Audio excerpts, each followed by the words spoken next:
This is a sculpture of Buckangel Lana Star, who looks like the male figure here is in fact a woman, and biologically, and Lana's a man, and they seem to have kind of be swapping sexual characteristics in some way.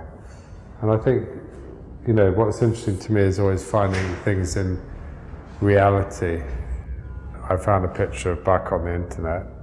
I emailed him, would you like to come and have this sculpture? A week later, I opened the door and there's a real person. They've made a porn film together, so they're a professional couple, but they don't live together.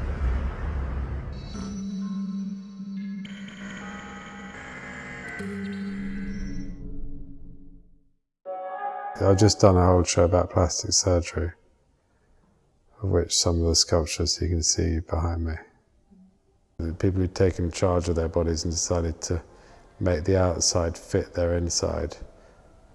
So it's all evolution of the same themes of how people relate to their bodies, I guess.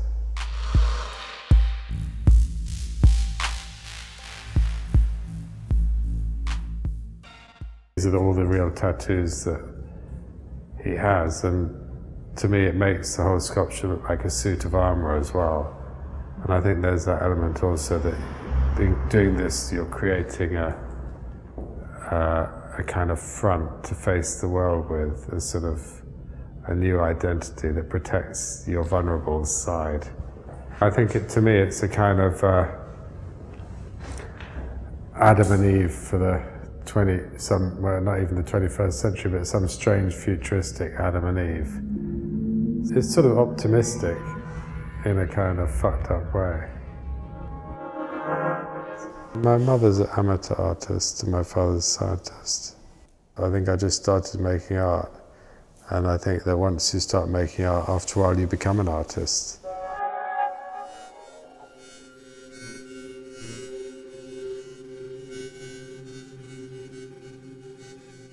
Sculpture Self, for instance, which was the frozen head made from my own blood. You've got this sense of trying to make a self-portrait that's as real as possible. In other words, not only does it have the form of the artist, myself, but it's made from my body. In that sculpture, the form exists, and then when it's unplugged, it becomes a liquid, a pool, and where's the form gone? You can't say, you can just say it was there, and now it's not. So it seemed to be a kind of analogy for something being alive.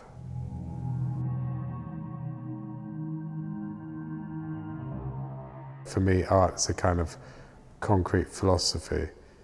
It's like making objects that are like philosophical conundrums or batteries, and you look at an object and it unfolds emotionally and aesthetically and philosophically to you as you spend time with it.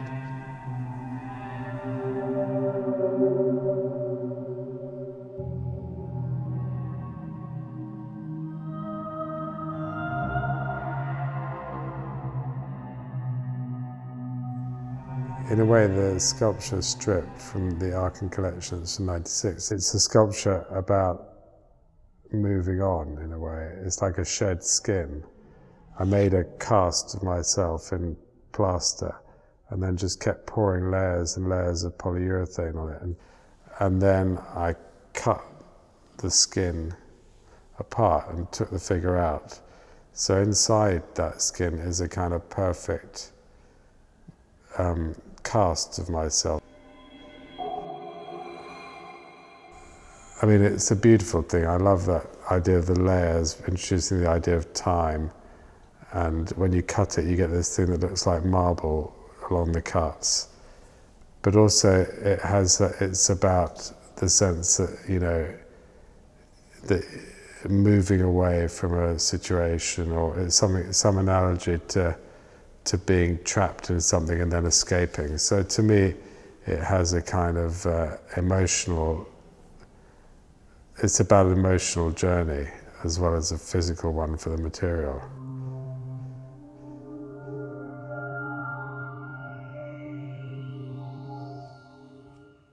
And this is the final piece in the Kate Moss series, the Stealth Kate.